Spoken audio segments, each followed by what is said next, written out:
This is going to be a special one, I promise. Hold on to your seat belts because we are honored. There is no other word for it. This is a special project for the Royal Netherlands Army, the Dutch Armed Forces. There is a special unit for identification and recovery of Second World War victims. No matter what nationality, no matter what role they played, just a person that needs a proper burial. So they saw the cow Rolex and we are so honored that they contacted us. This is the watch from a British glider pilot. I don't have too much information, I don't need too much information, but it is a touching story. He perished at Market Garden operation, that is in September 80 years ago, the Battle of Arnhem. A bridge too far, am I saying it correctly, is just about that battle. I think it was A Bridge Too Far. Excellent film. He perished. They found his remains and his personal belongings with the remains. In September there is going to be a reburial of his remains, and all his possessions are given back to the family. And they are already in contact with the family. As I understand, the relatives are a bit of a watch fan, with quite a bit of time pressure, because we don't have too many projects here in the workshop. They asked us to restore the timepiece, the movement, and just clean the outside. I've got very specific wishes from the Dutch Army and or the relatives. So we are going to clean the outside, no polish. We are try to retain this particular crystal. I'm not going to touch the dial nor the hands. Try. And they want the movement to be running as new. And I love projects like this. So, very specific. It is a piece unique. There's only one watch of this, but all the watches with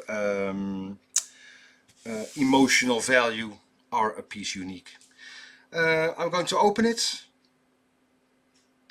It has been in the ground for 80 years.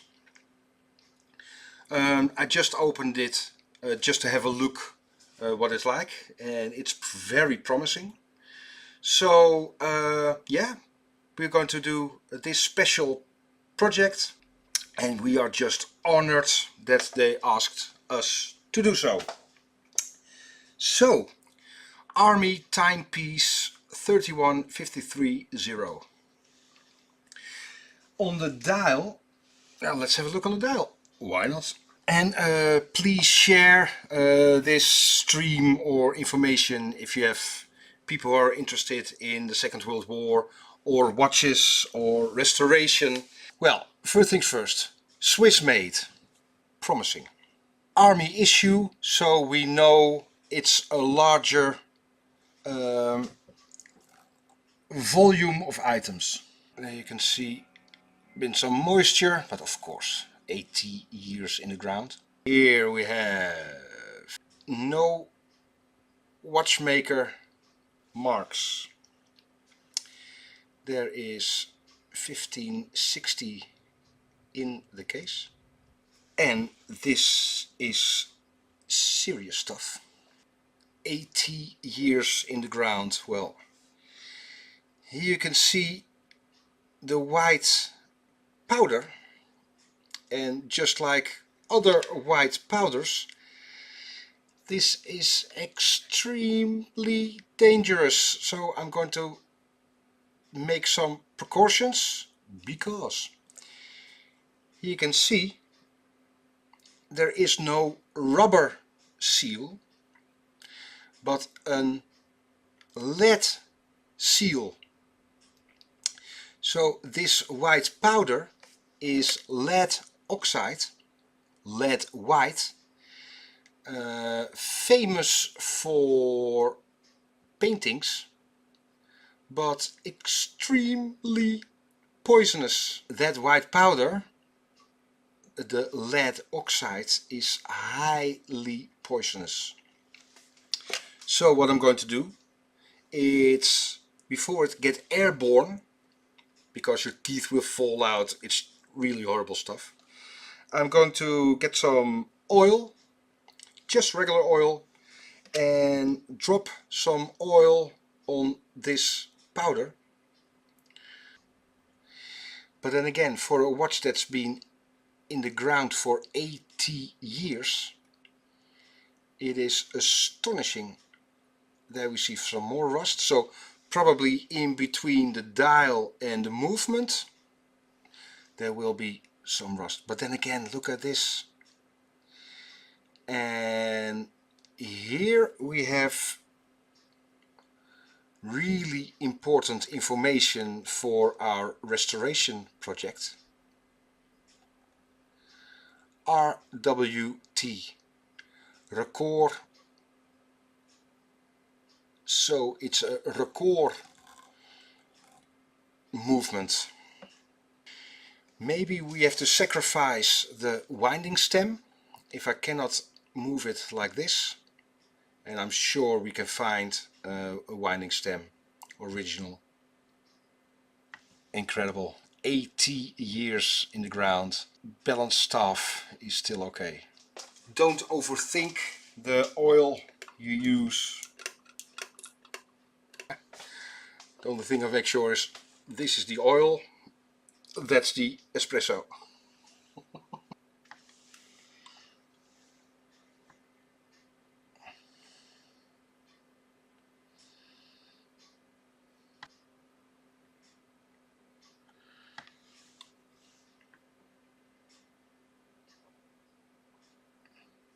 It's a bit unorthodox to start with spreading a huge amount of oil, but then again, we've seen it in other restorations.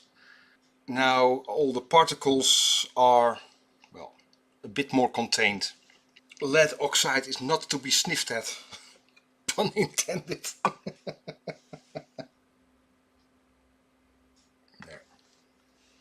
Pushes down the movement, and as you can see, those small lips, that is pushing down and gives it a bit of a shock protection. Here's the really soft lead. Well, in a funny way, we are extremely lucky. I'll show you why. The winding stem was so rusted, and the winding stem is the least of our problems. It's a record watch, so that can be replaced. First I would like to take the movement out, then this ring, and the most important bit is to secure the dial. So that is tricky. I'm going to wiggle with this one so I have a tiny bit of grip, and I can hopefully move it upwards. well, with the lead oxide we just created oil paint. We gained some height, so I'm going to try to move the movement like this and then take it out.